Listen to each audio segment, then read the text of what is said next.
Hey everybody, and didn't mean to do that. Hey everybody, and thank you for joining us here on Atlanta News First Plus. It's good to be here with you on a Friday, a beautiful Friday, I might add. I'm Maria Moreau. My graphics are all messed up today. Let's take a look at your weather. A beautiful look outside at Midtown. Our meteorologist Rodney Harris is going to have a full weekend weather report and more for you coming up in just a bit. But first, I want to get into some of your top stories, and starting with this breaking news that is coming out of Norcross. We're getting confirmation that an officer-involved shooting has taken place on Chase Lane that is in Norcross, which that area has been listed based off of a Google search as the Bloom at Dawson apartment. So we know it happened near that area. We have confirmed that an officer shot a person. Now police tell us the suspect that was shot has non-life-threatening injuries. So we'll be keeping you up to date on AtlantaNewsFirst.com.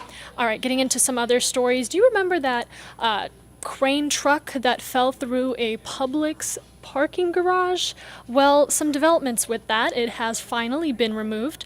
Crews worked overnight for hours in Atlanta's Summerhill neighborhood. That truck over the garage's weight limit caused that crash to come down, it's believed, and as expected, the ground did collapse under that weight. Atlanta News First reporter Rebecca Schramm has the latest. It took a lot of planning and a lot of expertise to move this crane truck. Let's show you that crane over there. That's the one that they had to use to actually lift up the crane truck that caused all the damage and hoist it out of the Publix parking garage. And take a look, our camera was rolling when a big rig heavy equipment hauler drove off with the crane truck on top. You could see a little bit of damage to one of the wheels on the crane truck, but it didn't look as bad as we thought it might after crashing through the top deck of the parking garage and falling onto the deck below. But look at the damage to the parking garage itself. Truly amazing that nobody was hurt when this happened September 2nd. According to Publix officials, the driver of that crane truck ignored the weight limit signs and drove onto the Publix parking deck, which obviously was not designed to hold something that heavy. Now, if you're not familiar with the Summerhill area, this is just a couple of blocks from the old Turner Field, which is now the Georgia State Football Stadium. The Publix had only been open since June, and it's the only grocery store in this area. So when it had to close for a week because of the damage, people around here were inconvenienced.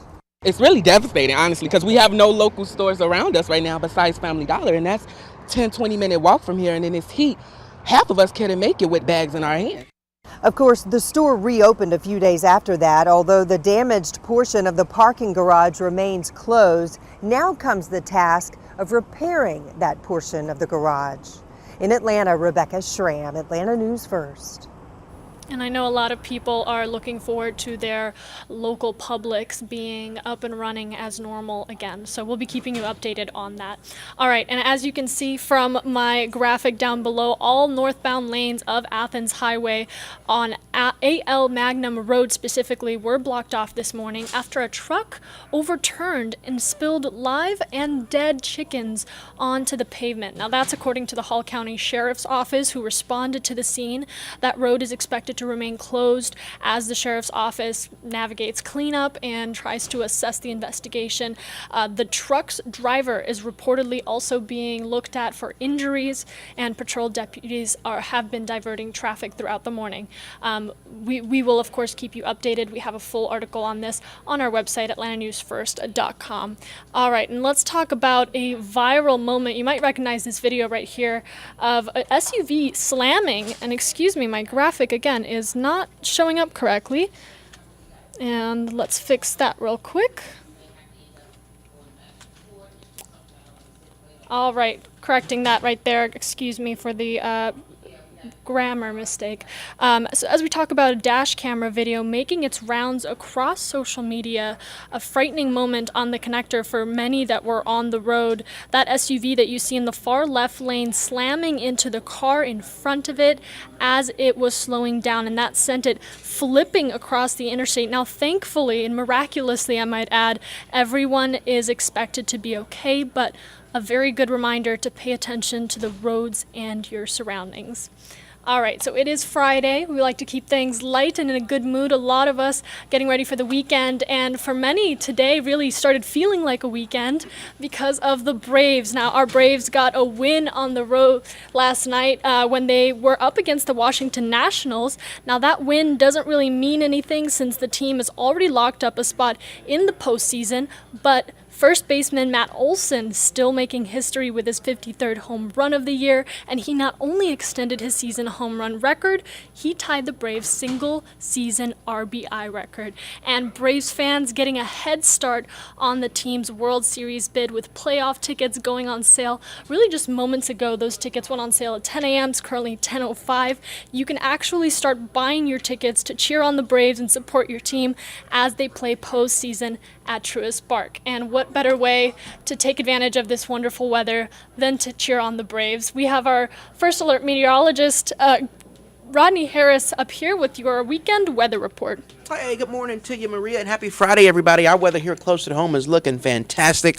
Really for the entire weekend, basically what you can expect are mostly sunny skies, cool mornings with lows dropping into the 50s over the weekend, but highs each day, including today, will be in the low 80s. So we really can't complain in terms of our forecast closer to home. However, we are watching very carefully the tropics because we have this low pressure that has developed off the coast. It's really well off the east coast here, the center of that low at least. We've been talking about this low developing all week, and one of the things that I've mentioned on Atlanta News First is how the rain would happen regardless of whether or not this was a tropical low or not, and it's not a tropical low at this particular moment, but you can clearly see the rain that's impacting the coast of North Carolina, and that's going to be the story for them for the rest of the day today and going into Saturday. So right now this is not a tropical cyclone, but this is forecast to become Ophelia, Tropical Storm Ophelia at some point today. So even though it's not a tropical storm yet, because it's already impacting the coast of North Carolina, we have a tropical storm warning that is in effect from Charleston going all the way up to the Washington, D.C. area. That is because of the rain and wind that will impact the middle U.S. coast, the mid-coast, through the next 24 hours. So that's something that we're going to be watching very carefully. Again, a tropical storm is expected to develop at some point today. That would be Tropical Storm Ophelia, even though it hadn't actually developed yet. So before this low makes landfall along the coast of South Carolina on Saturday, it will continue to bring rain, and it will become a tropical storm. And by the time it gets up into the D.C. area, it should start to dissipate. So here is our high-resolution forecast model. You can see, again, how that rain will continue basically for the Carolinas. What you will see on the left-hand side of your screen is how even though it's raining further east, not only are we dry in Atlanta, but we are actually mostly sunny. So this low will actually pull in dry air into North Georgia over the next several days, and that's why our weekend will be really, really nice. So we have no issues here closer to home in Atlanta. So for today, we're going to see those highs back in the low 80s. Again, it'll be mostly sunny, and that's a forecast that will continue for the rest of the weekend. So get out there and enjoy this weekend if you can. We do want to point out that, Saturday's the first day of fall, and you're going to feel that by Sunday morning. 57, that's the low in the city of Atlanta. So we are looking at like the low 50s that will be possible in the suburbs. So as you get to church on Sunday morning, it will certainly be chilly out there. So make sure and plan accordingly. The other note on the 7-day forecast is Wednesday. We have added a first alert for Wednesday for rain. It hadn't rained all week, and our next best chance of rain will really come on Tuesday. We could see some scattered showers on Tuesday, but by Wednesday, the coverage will go up to 50%. So that's why we decided to add that first alert. We're not forecasting any severe weather, but that's a day where you can certainly plan on getting wet. The other thing you'll notice about Wednesday is more clouds and cooler temperatures. Our highs will be in the low 80s through Tuesday, but by Wednesday, we're dropping into the 70s. So make sure and circle Wednesday on your calendar as a day that we will get rain. But up until then, just enjoy this amazing weekend. We hope that you are off to a really good start to your day. Again, today's nice. The weekend is looking nice with really nice temperatures as we go into fall. First Alert Chief Meteorologist Jennifer Valdez, she will have your updated forecast on Atlanta News First at noon. And until next time, have a great day, and we'll see you soon.